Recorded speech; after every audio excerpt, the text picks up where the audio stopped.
자, 앞으로 보복 운전했다가는 큰일 납니다. 물론 얌체 운전, 말 그대로 얌체 운전자들 아주 기분이 나쁘고 혼쭐 내주고 싶은 마음이야 들지만 그거를 참아야죠. 괜히 그거 혼쭐 내준다고 보복 운전했다가는 사법 처리, 엄벌 면하기가 쉽지 않습니다. 어떤 일이 있는지 먼저 화면부터 보고 설명을 드리도록 하겠습니다.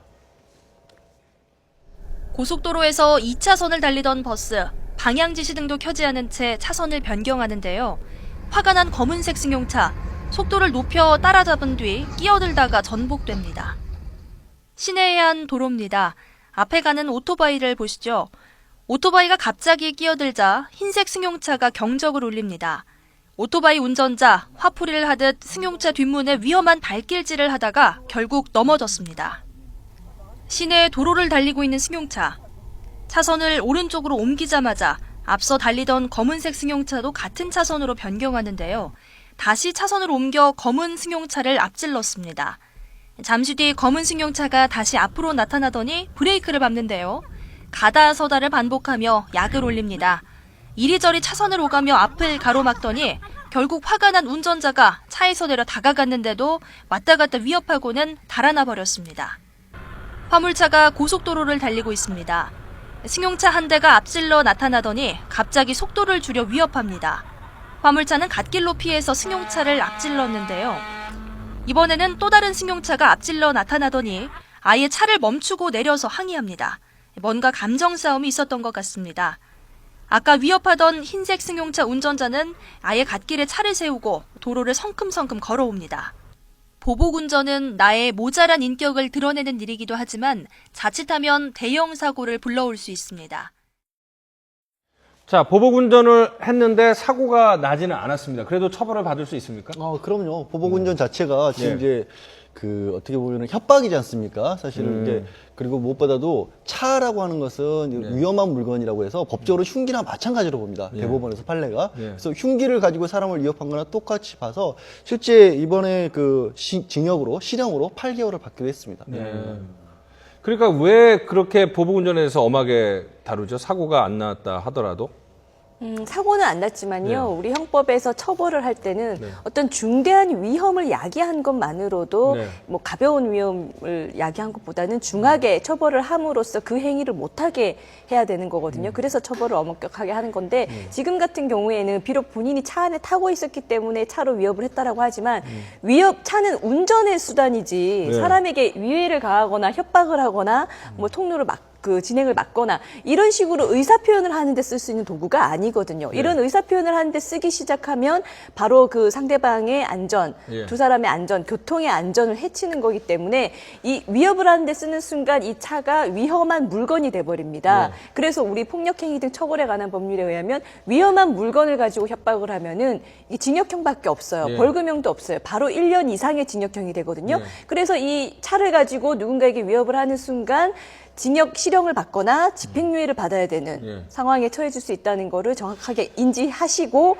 하셔야겠죠. 보통 이제 보복 운전이라는 건 이제 얌체 운전 차량에 대한 보복을 하기 위해서 가해지는 경우가 있는데 혹시나 직간접적인 경험으로 얌체 운전이나 보복 운전을 당한 적이 있으신지가 궁금한데요.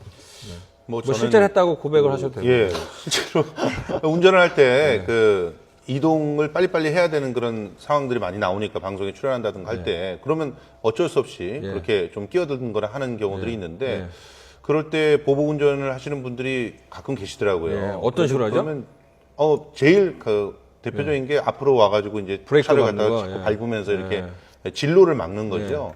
근데 굉장히 위협을 느끼죠. 그렇죠. 그럴 때는 정말 그런데 실제로 보면은 만약 스스로가 어떤 굉장히 급한 일이 있어서 가야 되는 상황인데 그런 식으로 보복을 당한다고 생각하면 입장을 이렇게 바꿔놓고 생각하면 굉장히 황당한 일이지 않겠습니까? 그러니까 그런 부분들을 조금씩 서로 누군가 좀 이렇게 끼어들고 하면 좀 바쁜 일이 있는가 보다라고 좀 생각을 하는 게 필요하지 않을까? 그러면 보복 운전 저렇게 당하면 신고만 하면 무조건 가해 차량을 처벌을 할 수 있을까요? 그렇진 않죠. 요즘에는 지금 제 차도 블랙박스가 있는데 그 블랙박스에 이렇게 모든 장면이 다 녹화가 되고 거기에 다 이제 번호나 이런 것들이 다 기재가 되기 때문에 그게 중요한 증거물로 채택이 되는 거죠. 그래서 마치 현장을 갖다 딱 잡은 것처럼 이렇게 되니까 요즘엔 그게 되지만 예전에는 그렇게 예, 블랙박스 같은 게 없으면 그걸 단지 신고만 한다고 해서 그 상황을 네. 제대로 복귀해낼 수가 없기 때문에 네. 어려웠던 거죠. 블랙박스에 요즘은- 찍힌 이 상황이 이게 협박으로 볼 어떤 몇 가지 혐의를 생각해 볼 수가 있는데요. 네. 아까 본 것처럼 정말 위협을 할 정도가 돼서 협박으로 볼 정도 되면 네. 이제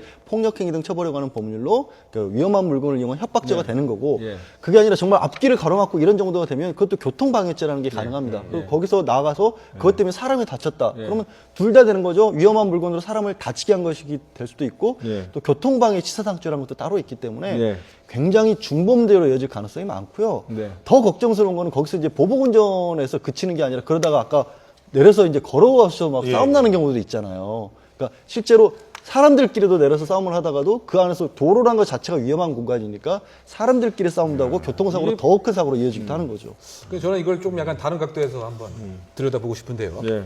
이것이 이제 가해자, 피해자가 이렇게 나눠져 있긴 하지만 네. 정말 일도양단식으로 가해자가 딱 이렇게 있고 네. 과연 피해자가 또 이렇게 있는 것인지 아니면 소위 말해서 가해자, 피해자의 합작품인지 네. 이 부분에서 저는 좀 약간 후자 쪽의 입장으로 생각하는데요. 네. 왜냐하면 이게 보복이 또 다른 보복을 이제 낳게 되고 네. 조금 양보하면 됐었는데 그걸 양보 안 하고 이러다 보니까 처음 양보 안 했던 사람이 오히려 내려와서 뭐 저렇게 행위를 할 수도 있고 또 아니면 그 반대가 될 수도 있고 네.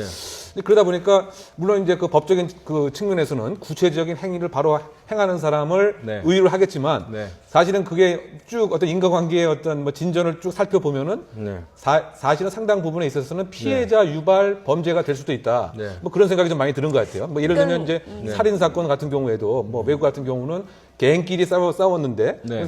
개인 먼저 사실 유발한 거죠. 그런데 실제로 살해한 사람만 살인죄로 이제 처벌받는 이런 상태도 있긴 해요. 네.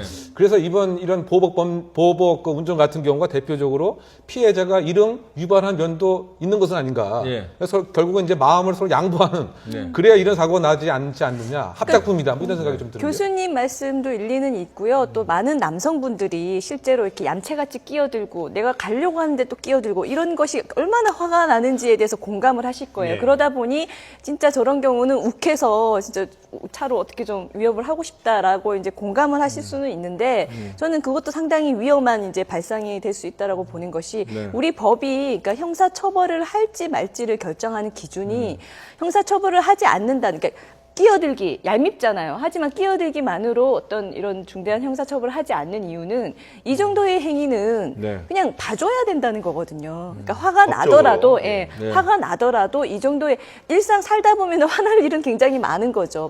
많고 얌체 같은 짓을 한 사람은 많은데 이 정도의 행위는 처벌되지 않는 행위고 이 정도의 행위를 당한 사람도 네. 좀 참아야 된다는 거예요. 일정 부분은 살면서 그렇죠. 참아야 그런데- 되지 이거에 대해서 화가 났다는 이유로 어떤 행위, 보복 운전을 하는 것이 네. 정당화될 수는 없다.